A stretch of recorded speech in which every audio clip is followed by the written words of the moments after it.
పవన్ కళ్యాణ్ గారు తాను ఇచ్చిన మాటను నిలబెట్టుకున్నారండి. పవన్ కళ్యాణ్ గారు ఏదైతే ఒక మాట ఇచ్చారో ఆ మాటను నిలబెట్టుకున్నారో, పోషించుకున్నారని చెప్పాలి. నిజంగా శభాష్ అని చెప్పాలి ఆ విషయంలో. ఎందుకు చెప్తున్నారంటే అడవి తల్లి భాగంగా శంకుస్థాపన కార్యక్రమానికి వెళ్ళినటువంటి సందర్భంలో పెదపాడు గ్రామానికి పవన్ కళ్యాణ్ గారు వెళ్ళారు. కాలినడకన చాలా దూరం నడుచుకుంటూ ఆ గ్రామానికి వెళ్ళిన తర్వాత అక్కడ ఒక దయనీయమైనటువంటి స్థితిలో ఉన్నటువంటి ఒక పాఠశాలను చూశారు.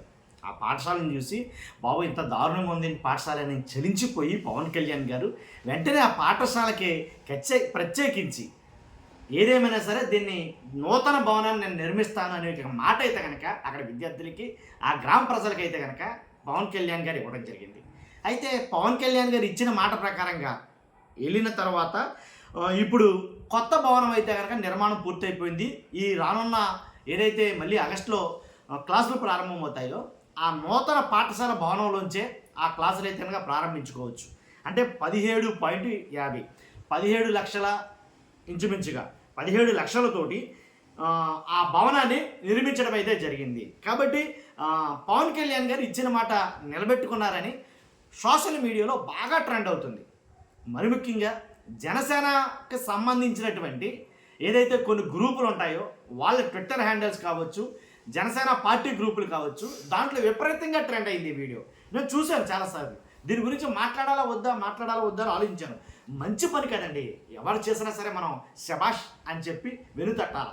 కాబట్టి పవన్ కళ్యాణ్ గారు చేసిన పని నాకు బాగా నచ్చింది నిజంగా. అందులో విద్యను ప్రోత్సహించారు చూశారు.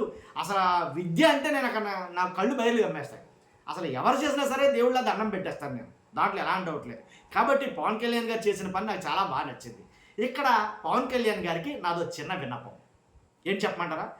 ఇచ్చిన మాట నిలబెట్టుకుంటున్నటువంటి పవన్ కళ్యాణ్ గారు చాలా మందికి మాట ఇస్తున్నారు, నిలబెట్టుకుంటున్నారు. చాలా మంచి పనులు అయితే చేస్తారు, చాలా మంచి కార్యక్రమాలు చేస్తున్నారు. కానీ అదే మాట, అదే నోట, అదే పవన్ కళ్యాణ్ గారు ఒక మాట అయితే ఇచ్చారు. వాలంటీర్లకి, గ్రామ వార్డు వాలంటీర్లకి ఒక మాట అయితే ఇచ్చారు పవన్ కళ్యాణ్ గారు. ఖచ్చితంగా నేను మీకు మాట ఇస్తున్నాను అని చెప్పి ఆయన ఒక మాట అయితే మాట్లాడడం జరిగింది. ఆయన ఇచ్చిన మాటను కూడా అవసరమైతే నేను వీడియో ఎండ్లో పెడతాను.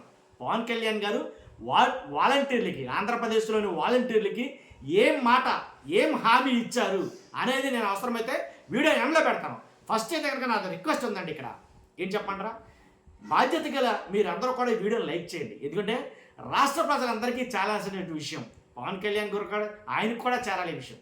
కానీ ఇచ్చిన మాటను నిలబెట్టుకోండి. పవన్ కళ్యాణ్ గారు ఇచ్చిన హామీని నెరవేర్చమని చెప్పేసి మన ఛానల్ తరఫున విజ్ఞాపన చేస్తున్నాం. ఎందుకంటే మంచి పనులు చాలా చేస్తున్నారు కాబట్టి ఇది కూడా ఒక మంచే. కాబట్టి 1-2 కాదు, సుమారు కొన్ని అంటే 1,70,000 2 లక్షల చిల్లర ఎంతో మొత్తం మీద వాలంటీర్లు అయితే ఉన్నారు. అంతమందికి కూడా వాళ్ళ ఉద్యోగాలను కోల్పోయి నిరాశలు అయ్యారు అని చెప్పాలి.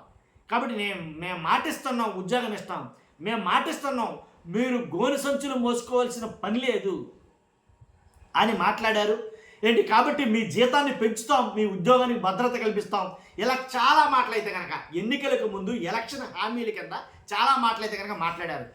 చంద్రబాబు నాయుడు గారు మాట్లాడారు, ఆయనతో పాటు పవన్ కళ్యాణ్ గారు కూడా మాట్లాడారు. కాబట్టి ఇచ్చిన మాటను నిలబెట్టుకోండి సార్. ఆ వాలంటీర్లకి ఏదో రూపేణ ఏదో విధంగా వాళ్ళకి కొన్ని ఉద్యోగాలు అయితే కనుక ఇవ్వగలిగితే కనుక నిజంగా అంతగా మించిన పని అయితే కనుక రాష్ట్రంలో ఇంకో రెండోది ఉండదు. మామూలు విషయం కాదండి. వాళ్ళ కుటుంబాలన్నీ నిలబడిపోతాయి. అంధకారంలోకి వెళ్ళిపోయిన చాలామంది కూడా వాళ్ళకు ఉద్యోగం ఎంత అవసరమో పర్టికులర్గా నాకు తెలుసు. ఎందుకంటే నేను వాలంటీర్ల మీద వీడియో చేస్తున్నప్పుడు వాళ్ళ బాధ, వాళ్ళ ఆవేదన వర్ణాతీతం. అవి నేను మెసేజ్ల్లో చదివితే కళ్ళంట నీళ్ళు వచ్చాయి. అలాంటి మెసేజ్లు చదివా. అన్న మాకు ఇది అవసరం, నిజంగా ఈ ఉద్యోగం 5,000 ఇచ్చినా, 4,000 ఇచ్చినా, 6,000 ఇచ్చినా మాకు ఇది చాలా అవసరం. ఇలాంటి ఉద్యోగం తీసేశారన్న, మాకు కడుపు కొట్టారని చెప్పి ఒకళ్ళు పెడితే, ఒక అక్క మెసేజ్ చేస్తూ, ఒక చెల్లి మెసేజ్ చేస్తూ, తమ్ముడు ఇది పరిస్థితి, అన్నయ్య ఇది పరిస్థితి, మా పరిస్థితి, కాబట్టి మా కుటుంబానికి నేనే ఆధారం, కాబట్టి ఇలా చాలా కామెంట్లు నేను చదివాను వాస్తవంగా అయితే కనుక.